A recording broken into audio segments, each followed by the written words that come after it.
soft landing on the moon. India is on the moon. Landing के बाद चंद्रयान-3 ने भेजी चांद की पहली वीडियो और तस्वीर। दिखा चांद के दक्षिणी ध्रुव का ऐसा खौफनाक मंजर। अगले 14 दिनों तक चांद पर घूमते हुए चंद्रयान करने वाला है बड़ा कमाल। इसरो का ये मेगा प्लान देखकर दुनिया की स्पेस एजेंसीज हुई हैरान परेशान। दोस्तों, चांद की कक्षा में पहुंचने से लेकर आज तक इसरो का चंद्रयान-3 रोज लगभग नई तस्वीरें और वीडियो भेज रहा है। और क्या आप जानते हैं कि रूस का लूना 25 जिस दिन क्रैश कर गया, उस दिन भी इसने चांद की 4 दुर्लभ तस्वीरें साझा की थी, जिसमें चंद्रमा का वो फार साइड दिख रहा था जिसे धरती पर बैठकर किसी भी टेलीस्कोप से नहीं देखा जा सकता।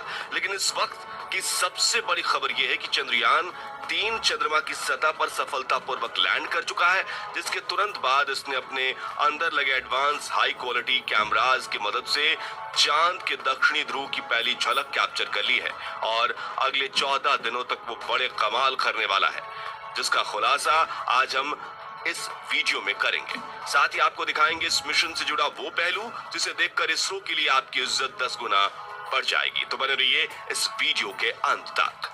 दोस्तों, 14 जुलाई को पृथ्वी से चांद के लिए रवाना हुआ चंद्रयान-3 ने इतिहास तो तब रचा जब उसने 23 अगस्त की शाम चांद के उस साउथ पोल पर लैंडिंग की जहां आज तक दुनिया का कोई देश नहीं पहुंच पाया।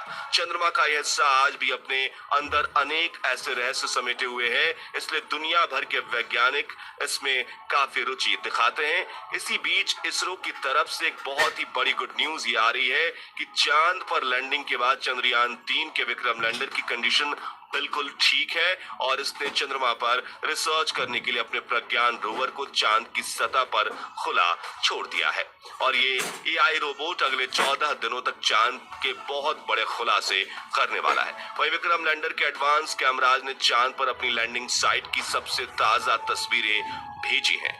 इन लेटेस्ट फोटोज में आप सूरज की रोशनी को रिफ्लेक्ट करके चमक रही चांद की खूबसूरत सतह को साफ साफ देख सकते हैं। साथ ही ये भी देख सकते हैं कि चांद की सतह कितनी ज्यादा ऊबड़ खाबड़ है, जिसका ये हाल लंबे समय तक उल्कापिंडों की बारिश की वजह से हुआ है। वही लैंडिंग से ठीक पहले विक्रम लैंडर पर लगे लैंडर पोजीशन डिटेक्शन कैमराज ने चांद की कई कमाल की फोटोज खींची थी और इसरो द्वारा शेयर की गई इन नीचे 1-2 किलोग्राम नहीं बल्कि पूरे 10 करोड़ टन पानी मौजूद हो सकता है और कई बेशकीमती खनिजों का भंडार हो सकता है, जिसका रिसर्च करने के लिए विक्रम ने अपने प्रज्ञान रोवर को रवाना कर दिया है। तो चंद्रयान-3 के रिसर्च मिशन के ऑब्जेक्टिव्स क्या हैं और ये अपने रिसर्च के दौरान चांद के किन किन रहस्यों से पर्दा उठाने वाला है, जिससे नासा और रूस को भी जलन होने लगी है, आइए जानते हैं। दोस्तों, विक्रम लैंडर पर कोई टायर नहीं लगे, यानी कि लैंडिंग के बाद अब वो अपनी जगह पर खड़ा होकर चंद्रमा पर रिसर्च करेगा,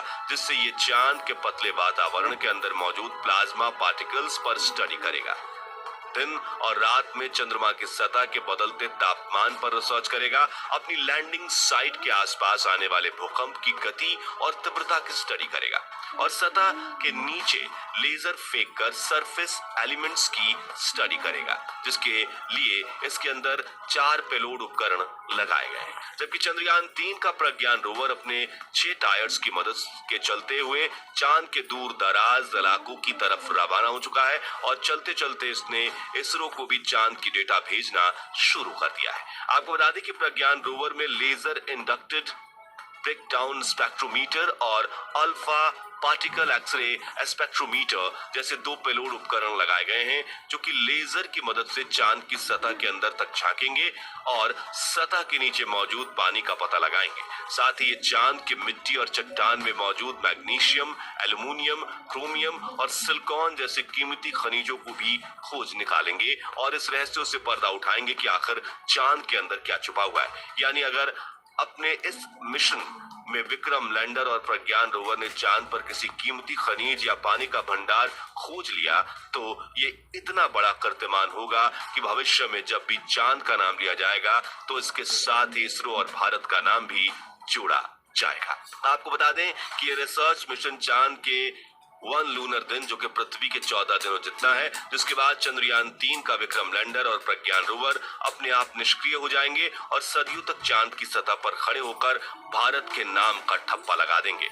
ऐसा इसलिए क्योंकि इसरो ने इन्हें वापस लाने का कोई प्लान नहीं बनाया है, वहीं इन्हें सिर्फ दिन के वक्त ही काम करने के लिए डिजाइन किया गया है। यानी 14 दिन के बाद जब विक्रम लैंडर की लैंडिंग साइट पर अगले 14 दिन के लिए रात होगी, तब इसके सोलर पैनल चार्ज नहीं हो पाएंगे और धीरे धीरे इसके सभी उपकरण बंद हो जाएंगे। हालांकि यहाँ गौर करने वाली बात यह है कि इसरो के इस मिशन का सबसे महत्वपूर्ण लक्ष्य चांद की सतह पर सॉफ्ट लैंडिंग करना था, मगर यह सवाल आता है कि चांद पर लैंडिंग करना इतना मुश्किल क्यों है?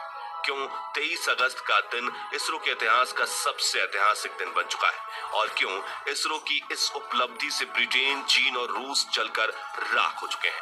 दरअसल दोस्तों, चांद के दक्षिणी ध्रुव पर उतरना आसमान से तारे तोड़ने के समान है, क्योंकि चंद्रमा के दक्षिणी ध्रुव पर सूरज की रोशनी उतनी नहीं पहुंच पाती जितनी चांद के दूसरे हिस्सों पर पहुंचती है। इसी वजह से चांद के दक्षिणी ध्रुव पर चारों तरफ घनघोर अंधेरा रहता है।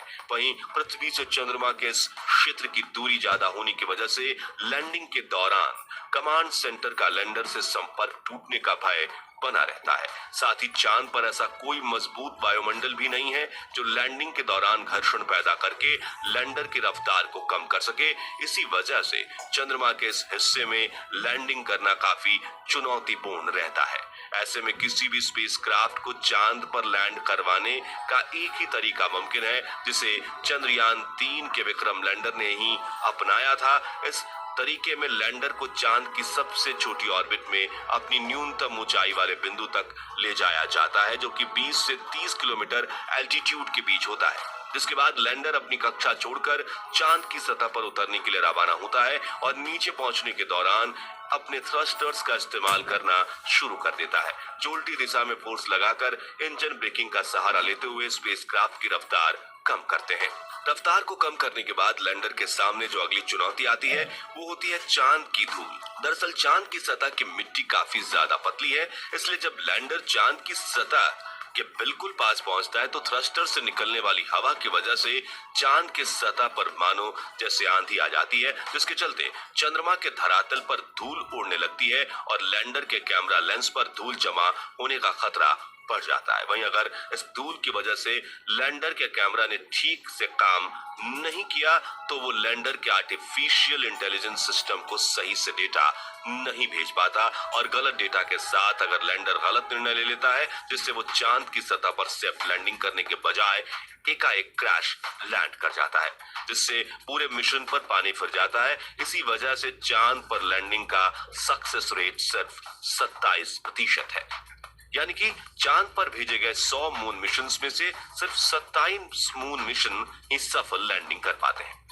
इसी बात से आप ये अंदाजा लगा सकते हैं कि आखिर चंद्रमा पर लैंडिंग करना कितना मुश्किल है और इसरो के चंद्रयान 3 ने कितना बड़ा कमाल कर दिखाया है। और इस मिशन से इसरो ने वो कर दिखाया जो नासा और रूस जैसे बड़े देश भी नहीं कर पाए हैं। जी हाँ, नासा ने आज तक चांद की दक्षिणी ध्रुव पर कोई मून लैंडिंग मिशन नहीं किया, जबकि रूस तो चंद्रयान 3 से आगे निकलने की हड़बड़ी में एक हफ्ते पहले ही अपने लूना 25 मिशन में बुरी तरह से फेल हो चुका है।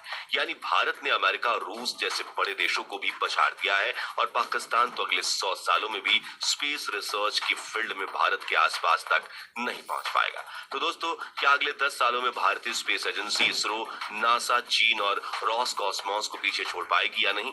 इसके बारे में अपनी राय हमें कमेंट्स में जरूर बताइए। और अगर आपको इसरो के चंद्रयान 3 मिशन पर गर्व है तो इस वीडियो को लाइक और शेयर जरूर कर दीजिए। साथ